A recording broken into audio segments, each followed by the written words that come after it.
Your chair isn't even that far back, third row middle. Close enough to see the way your dad grips the podium, like it's a steering wheel he's finally letting go of. The room smells like overcooked chicken and years of repressed feelings. There's a slideshow looping behind him, some throwbacks to his early teaching days. The ones where he still had hair, some photos from home. The classic backyard BBQs, birthdays, graduation days. And then his voice. Always the same tone, always the same rhythm. Proud, confident, slightly dismissive when he talks about how hard he worked. You watch the crowd nod along. They don't know the version of him who used silence like a tool, or the one who picked favorite children like they were positions on a chessboard. Michael, he says, lifting his glass. My oldest, solid as a rock. Always took care of things when I wasn't around. He got that from me. Laughter. Rachel, of course, my heart. She's got the smarts and the wit. Definitely got that from her mother. More laughter. You're still smiling. That same polite default expression you've mastered since childhood. He doesn't even pause when he skips over you. Anyway, I'm proud of all my kids. Some more vocal than others, but all successful in their own way. A few heads turn. Some guests know you. Some glance at you briefly, waiting for him to fill in the blank. But he's already moved on. He's talking about his years as principal now, about discipline, about how being firm was how he earned respect. Your fingers twitch on the cloth napkin in your lap. There's a faint sting behind your eyes, but it doesn't bloom. You've trained it not to. Not here, not now, not for this. When the applause breaks out, you stand with the others. Clap like nothing's wrong. Like your own father didn't just erase you while you were sitting 10 feet away from him. Later in the parking lot, your sister hugs you. She smells like champagne and apology. You know how he is, she says. You smile. Yeah. But inside you think, yes, I do. And that's why this won't go the way he thinks it will. That night, as you lie in bed in your small apartment with the peeling ceiling paint and the hum of the refrigerator too close to your pillow, your mind replays the speech. Not the words, those don't hurt anymore. It's the tone, the effortlessness with which he left you out. He's always been the kind of man who could weaponize forgetfulness. You think of the Christmas when he gave your siblings laptops and you got a book about discipline. The Thanksgiving he forgot you didn't eat meat and served only turkey. The birthdays where he'd ask what you wanted and then buy what he thought you should want. It never looked like cruelty to outsiders. That was the brilliance of it. He was traditional, old school, tough love. But love without warmth is just a performance. And you're done being in the audience.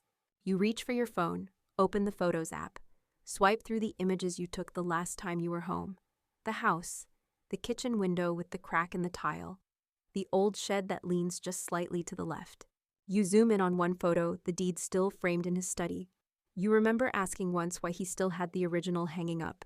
Pride of ownership, he'd said. It's the only thing that really matters, you know. Owning your life. You think of that now. Let the words simmer. Then you open your browser. Type in real estate attorneys and scroll slowly. There's no rush. Revenge when done right is slow, cold, almost gentle. Like a retirement speech that forgets your name. You smile in the dark. Let the silence fill the room the way it did at dinner tables all those years ago. Only this time, it's not going to be you who stays quiet. You've always been the quiet one. Not shy, not fragile, just careful. The kind of kid who read the room before you read the book. The one who sensed tension like it was weather adjusting your voice and pace to keep the storm from rolling in too fast. Your siblings joked about it, called you Zen or Switzerland or Captain Chill, but they never really saw it for what it was: survival. Your dad was never cruel in a way you could point to. He didn't yell much, didn't hit. He just had this way of making you feel invisible, like you were an outline of a person almost drawn in but never colored. When you were 12, you won a school art contest. It was nothing big. A charcoal sketch of the tree in your front yard. Your teacher laminated it. Your mom cried when she saw it. Your dad said trees are easy to draw. Try something harder next time. And you did. You got better, you pushed, you learned.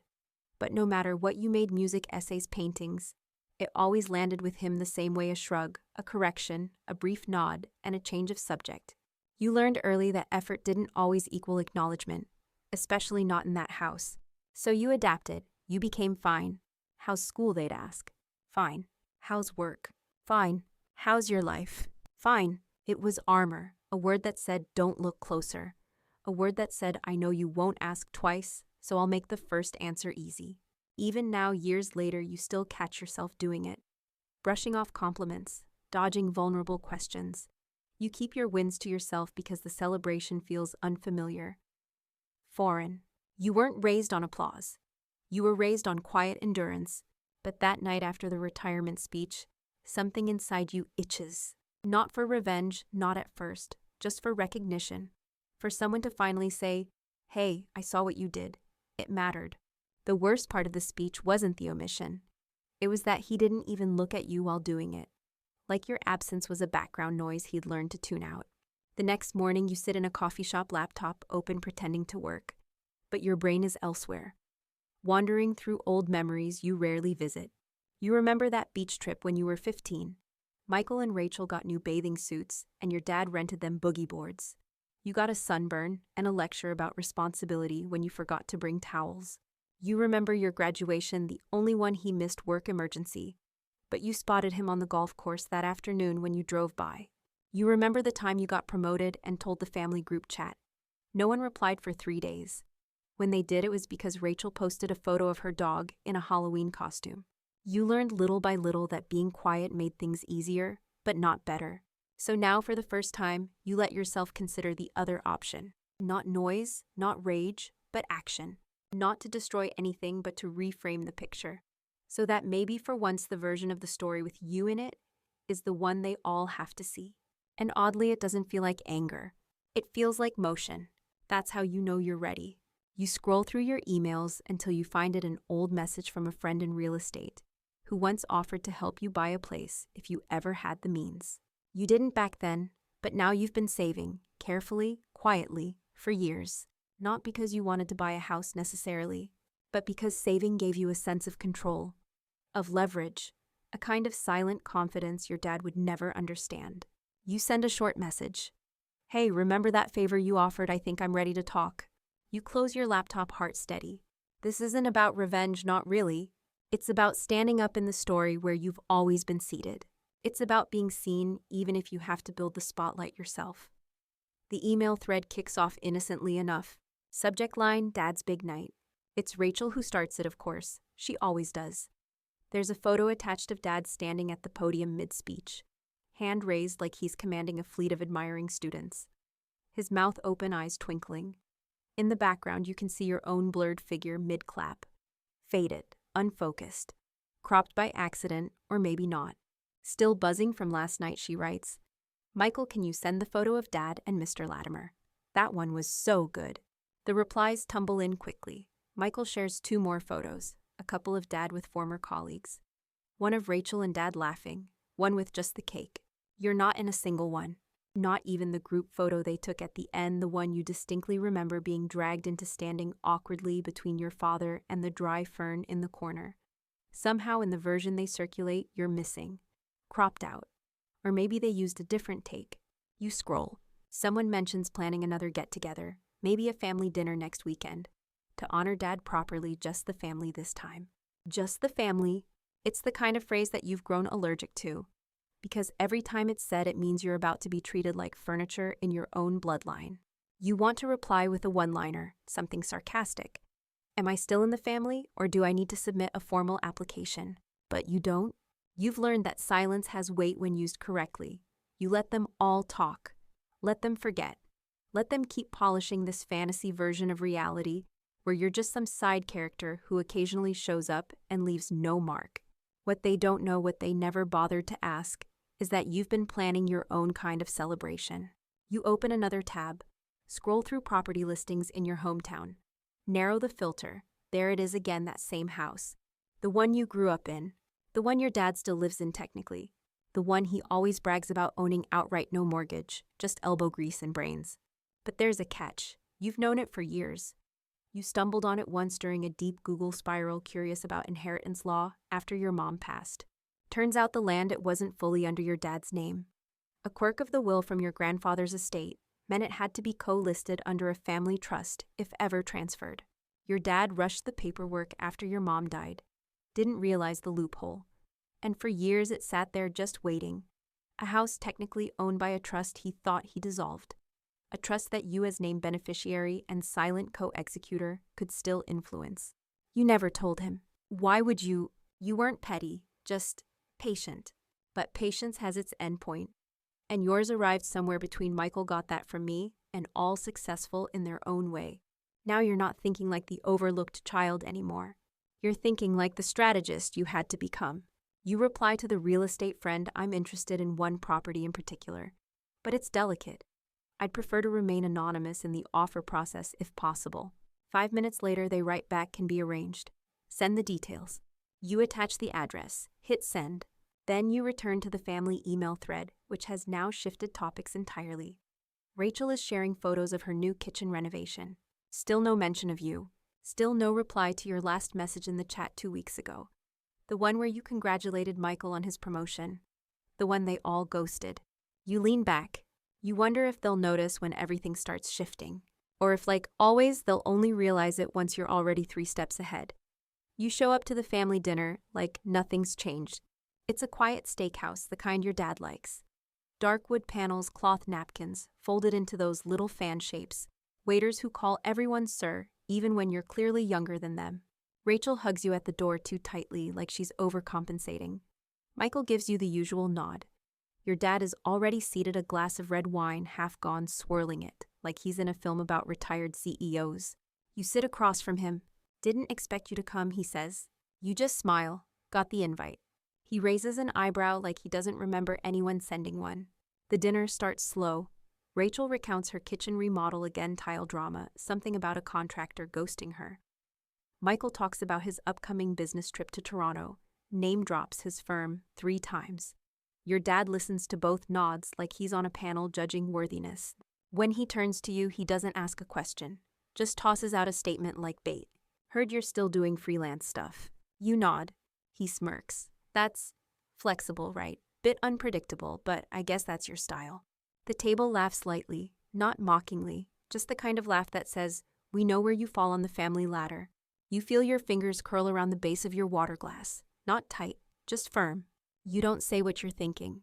You don't say I built 2 companies that got acquired while you were still bragging about perfect attendance. You don't say freelance paid off your student loans in 2 years. Freelance helped you save enough for a house you haven't even told them about.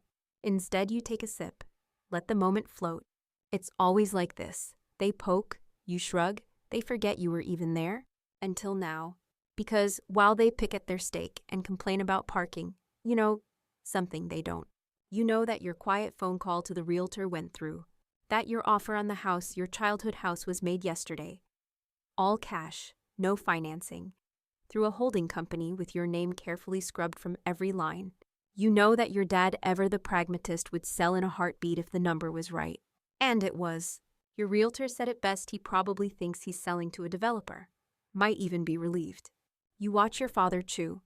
He's talking now about his golf swing, something about the torque in his shoulder, not being what it used to be. You nod, smile, contribute just enough to avoid suspicion. But deep inside you feel it. That tiny glowing ember of control, not revenge, not yet, just possibility.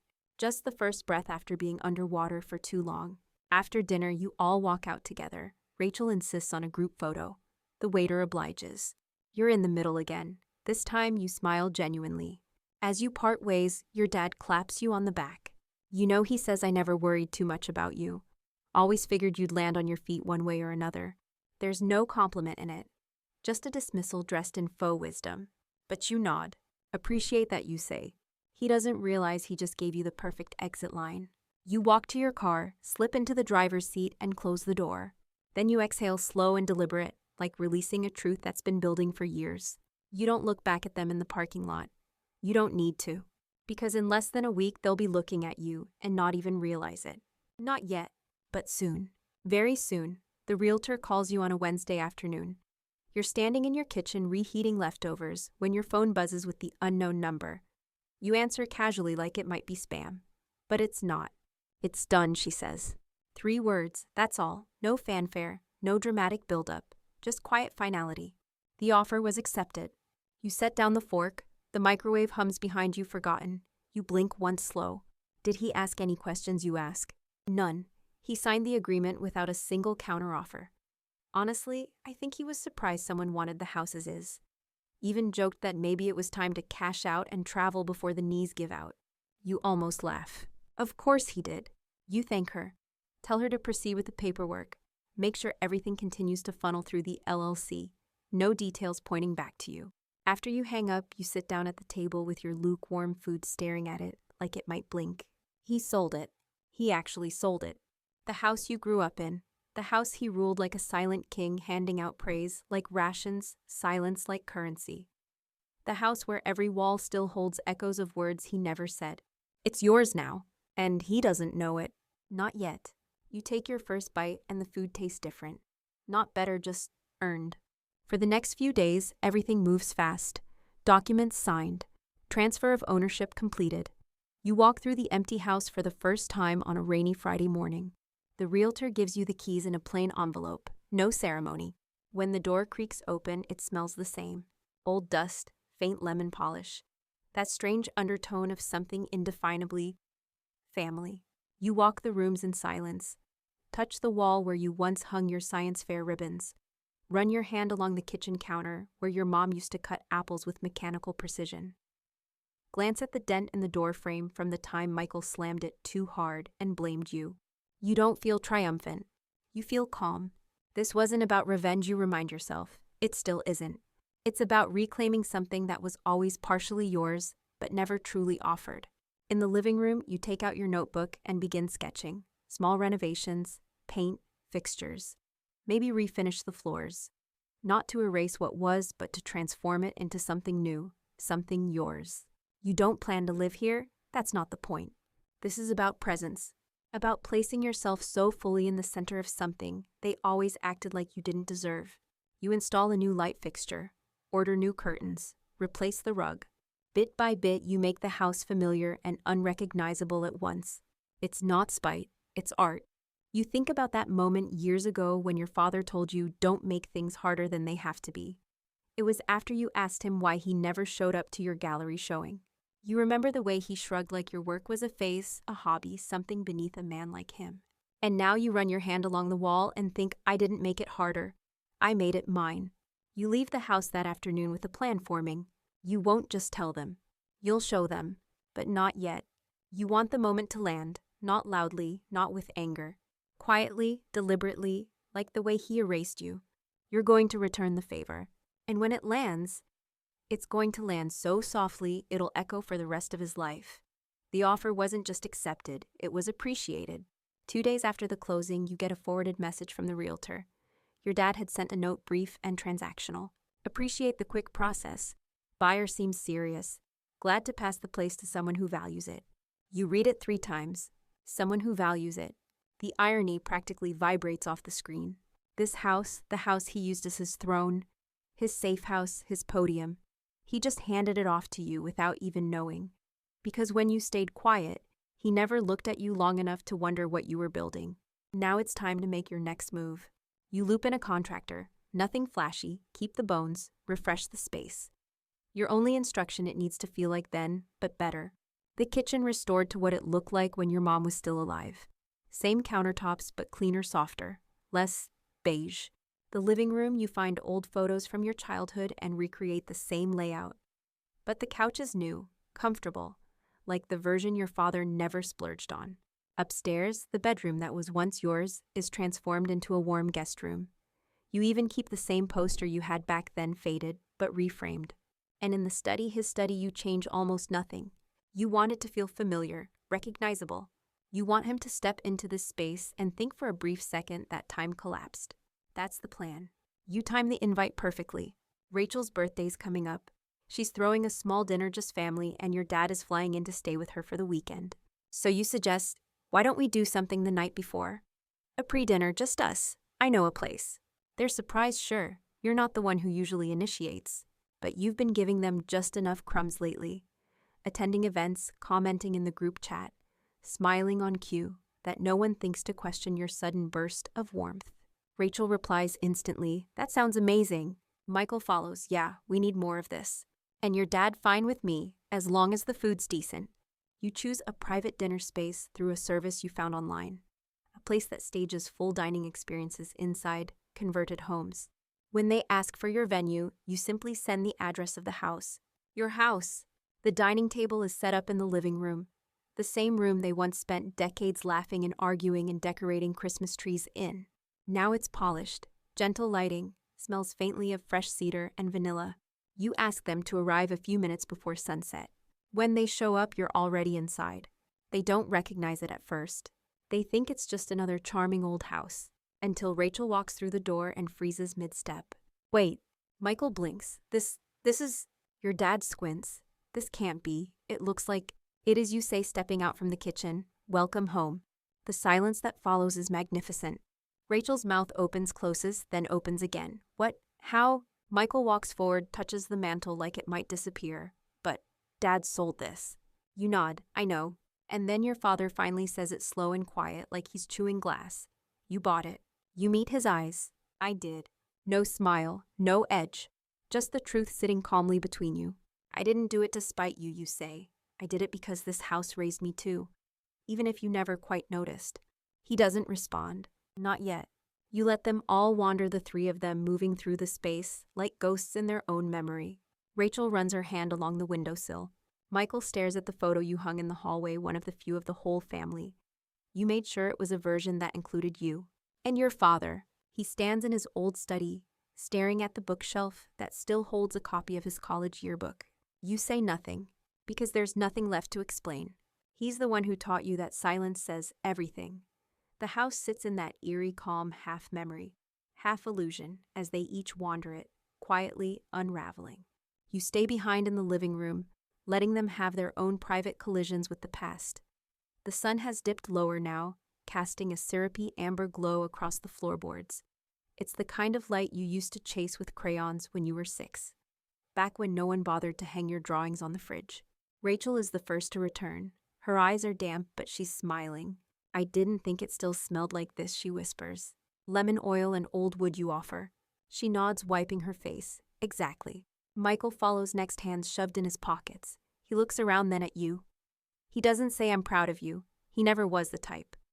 But he gives you a firm nod. And you know what that means. Your father takes the longest. You hear his footsteps upstairs, then silence, then slower footsteps down.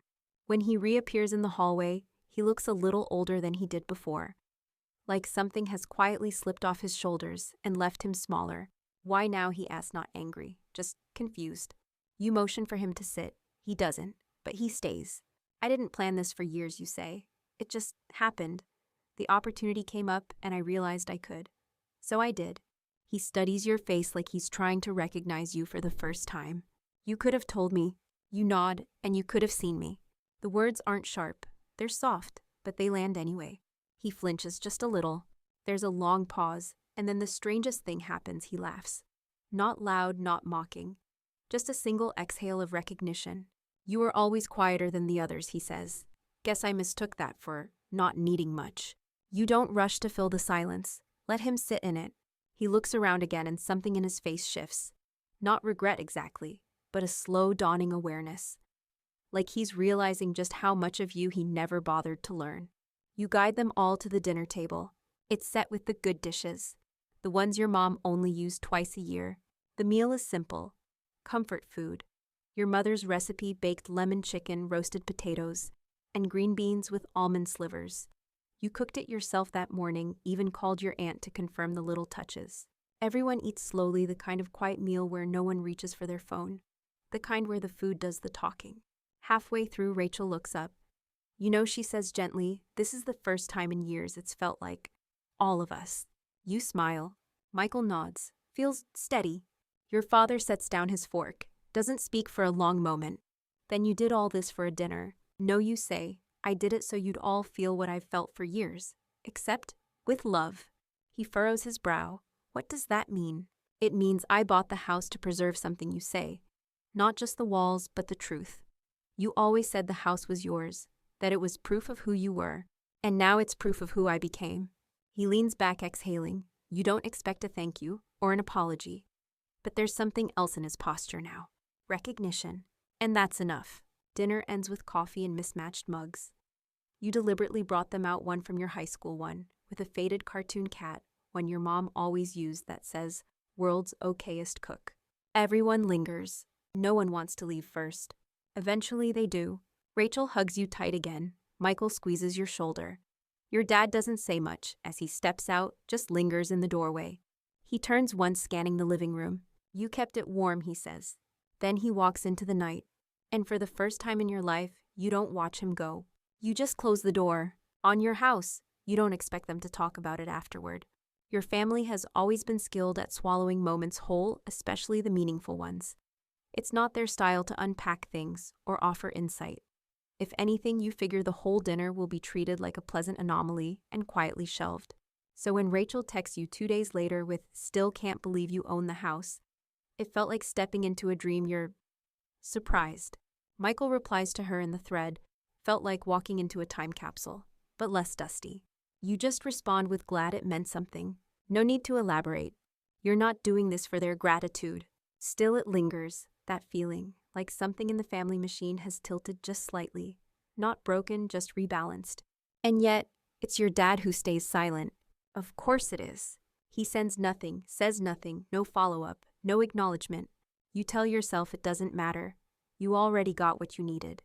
His reaction that night was enough, the confusion, the humility, the flicker of recognition behind his carefully neutral expression. But a week later, you get a call. No caller ID, but you recognize the rhythm of silence before he speaks. "It's me," he says. You don't reply right away. "I've been thinking," he adds, "about the house. About everything, really." Still you wait. Let him work through it. He exhales like he's dragging the words up from a place he doesn't like to visit. "I wasn't trying to humiliate you at the retirement party," he says.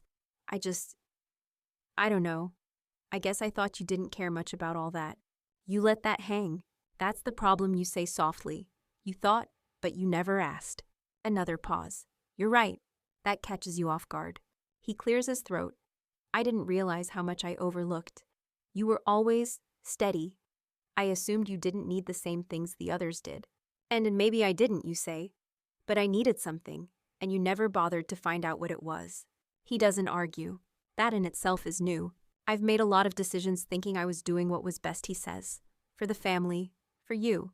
But I guess I never considered what you wanted. Just assumed you'd figure it out on your own." You lean against the window, staring at the view from your apartment, the skyline glowing quietly in the dark. "I did figure it out," you say, "eventually. But it would have meant more if someone had noticed." "I notice now," he says. "Too late, maybe, but I do." You nod, even though he can't see it. "I didn't buy the house to get back at you," you say.